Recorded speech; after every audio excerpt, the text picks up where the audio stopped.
რეჟისორი ლევან წულაძე ჩინეთში პირველად მიემგზავრება. აქამდე არასოდეს ყოფილა. სამაგეროდ მისი სპექტაკლები მოგზაურობენ. ცხვირი იქნება პირველი შემთხვევა, როცა ავტორი დასთან ერთად სპექტაკლს შანხაის თეატრალურ ფესტივალზე წარადგენს. პატარა გასტროლის გია ეცოდათ საქართველოში შიგნით. მე ძალიან მიყვარს, უფრო მიყვარს მართლა რომ გითხრათ. მეორეს რა თქმა უნდა, საერთაშორისო რეპუტაცია. თვით შეფასება მსახიობების იმიტომ რომ ისინი ხედავენ, რომ არც ისე დავიწყებ სხვაგან ფასდება მათი შრომა. უცხო ხალხისგან, არა უბრალოდ მეგობრებისგან და კოლეგებისგან და თანამემამულეებისგან, არამედ უცხო ადამიანები, ჩინელები ამ შემთხვევაში აბსოლუტურად განსხვავებული თეატრალური კულტურისა და თეატრალური ტრადიციების ხალხი. ჩვენ ვიყავით ცოტა ხნის წინ ჩინეთში და ძალიან კარგად ძალიან კმაყოფილები იყვნენ მსახიობები, მაყურებლები. ეს ძალიან კარგია, ეს ძალიან ეს არის. თუ არ არის, არ შედგა მაყურებელსა და იმას შორის მსახიობების შორის კონტაქტი, ესეც სასარგებლოა, იმიტომ რომ მაშინ მსახიობი კარგად ხვდება რა სად არის არასწორი და სად სწორია და რა მხოლოდ ტექსტი არ არის თეატრი. ძალიან ქმედებაა და აი სად რიტმი სად გაასწოროს, ამას ამოწმებს ასე თუ ისე და მთელი ცხოვრება თეატრით შთაგონებული კაცის ცხოვრებაში გასტროლის ერთი მხრივ ჩვეულებრივი ამბავი უნდა იყოს. ისე როგორც რეპეტიცია ან პრემიერა, მაგრამ ლევან წულაძესთან თითქოს ოდნავ სხვაგვარადაა. ჯერ თბილისის აეროპორტის გზასადგას და გრძელ ფრენამდე, აქამდე უნახავ ქვეყანაში, საკუთარი სპექტაკლის ბედზე ფიქრობს. გასტროლებთან განსაკუთრებული დამოკიდებულება აქვს, თვლის რომ უცხო ქვეყნებში უთავბოლო მოგზაურობას სპექტაკლებისთვის ახალი ძალების მიცემა შეუძლია და ამავე დროს ნებისმიერ წარმოდგენას ახალ სულს შთაბერავს.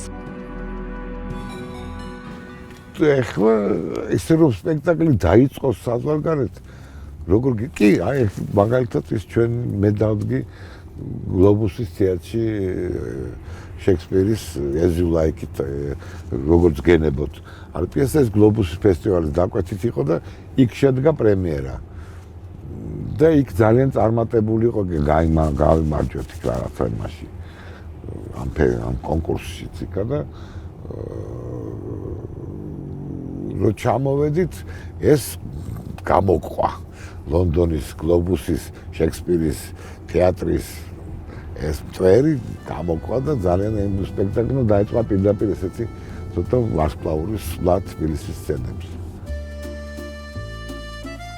ნეტა ვრაბედიელის ქართულ თანამედროვე დადგმას შანხაიში, შორს სამშობლოდან იქ, სადაც ქართული ენა არიციან. ალბათ, როცა ავტორი ხარ, ინტუიციას უნდა ენდო და კიდევ დაუთქმელ კანონებს თეატრალურ ხელოვნებაზე, იმაზე, რაზე დგას თეატრი ზოგადად, იქნებ გაცვლაზე, იქნებ იღბალზეც, მაყურებელთან ცოცხალ და უწყვეტ კონტაქტზე და უნივერსალურ ფასეულობებზე, სადაც ხელოვნების ენა ერთია და თუ ასეა, მაშინ სპექტაკლი შორეული საქართველოდან ჩინეთშიც აუცილებლად მოეწონებათ. კულტურების სხვადასხვა ქვეყნის ირევა ერთმანეთში და რაღაცა ერთიანობას ქმნის. ამის ნაწილიც როცა ვართ, ქართველები ძალიან საინტერესოა ეს ყველა ქართული თეატრი.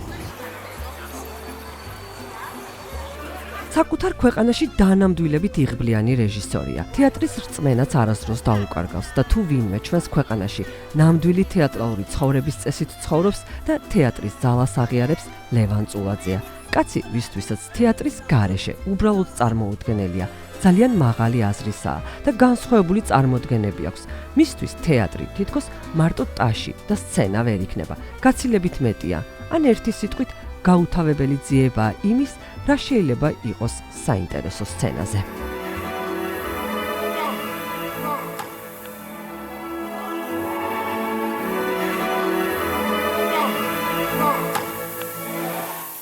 ჩვენ თეატრი, ქართული თეატრი ძალიან არ არის უკანასკნელი.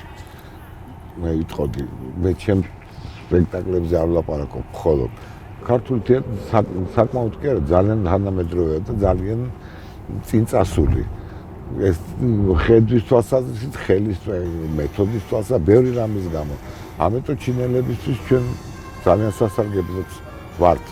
თავს არ დავიმდაბლებ, მაგრამ იმათგან ჩვენ შეგვიძლია ვისწავლოთ ბევრი რამე, პირველ რიგში პერფექციონიზმის საოცარი, რომელიც ახასიათებს ამ ქვეყანას, ხელოვნებაში ცოდნავს ზედმეტად თითქოს, მაგრამ ძალიან საინტერესოა მათი მეტრონომივით სპექტაკლები, აი ზუსტ რიტმში შესრულებული ხელოვნება.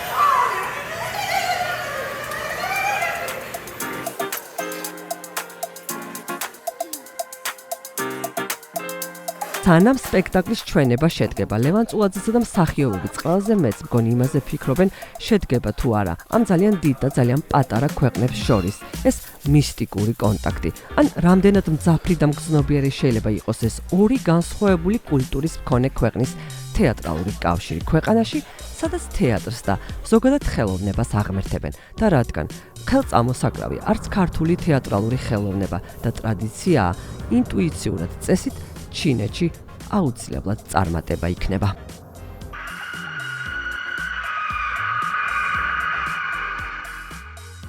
მე ნერვიულობ იმაზე, რომ აი რაღაცა სწორედ გაიგოს კარი, ბოლი გაეშვას, იქსაც უნდა გაეშვას და ეს ტექნიკურ ამეებზე დანარჩენზე ვერაფერს ვერ ვიტყვი, არ ვიცნობ ამ მაყურებელს ისე კარგად, რომ ესე თქვა, რომ მე როგორც ხვდები, აბსოლუტურად განსხვავებულია აი ეს შანხაის მოსახლეობა სულ სხვა, დიდი ქვეყანაა ძალიან და ამიტომ ამის წინასწარ გამოცნობა როგორ მიიღებენ თუ როგორ არ მიიღებენ ძალიან ძნელია, ამიტომ მაგრამ დილობიანი ხალხია და მე მგონი კარგად მიიღებენ ყოველ შემთხვევაში. ტაშ დაგვიკრავენ.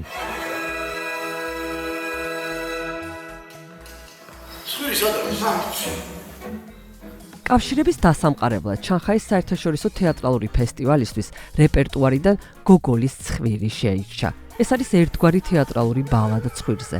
წარმოიდგინეთ, რომ კოლბაში ჩავსვით საშუალო რანგის ჩინოვნიკი, რომელიც ბედნიერად ცხოვრობს და ერთ დილას აღმოაჩენს, რომ ცხვირი აღარ აქვს. თუმცა ეს მხოლოდ დასაწყისია. ეს სპექტაკლი ძიება იმაზე, თუ სად მთავრდება ადამიანი და სად იწყება მისი სოციალური როლი. თითქოს შეგრძნებასაც ტოვებს, რომ ჯოჯოხეთი გაუქმებულია. ადგილი იცვალა და გადმოვიდა ადამიანთა სამყაროში. ეშმაკები პენსიაზე არიან. ადამიანები კი გაცილებით უკეთ დაეუფლნენ უღირსობას. რას უძლებს ჩვენი სახელმწიფო?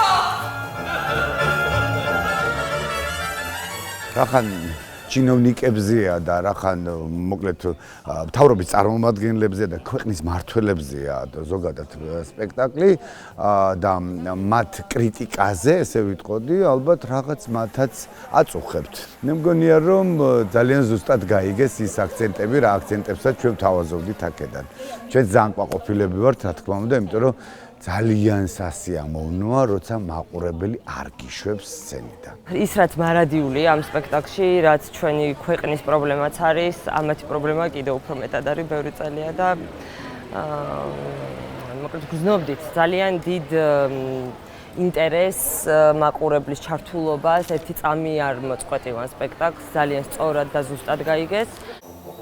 იღვიწებ და ცხვირი აღარა გაქვს ის გაქრა, მაგრამ თავარი ისაა, რომ ის უკვე სხვაგანაა, შენს მაგიდასთან ზის, შენს ტანსაცმელშია.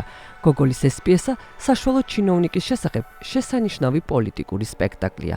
ეძღვნებათ პოლიტიკოსებს, ეროვნულ კორუფციაში ჩაძირულ ადამიანებს და დგას საჭირბოროტო კითხვებზე. განაადვილია იყო არარაობა, განაადვილია აიღო ქრთამი. განაადვილია არ იცოდე რა არის სიყვარული თანამდებობის გარეშე.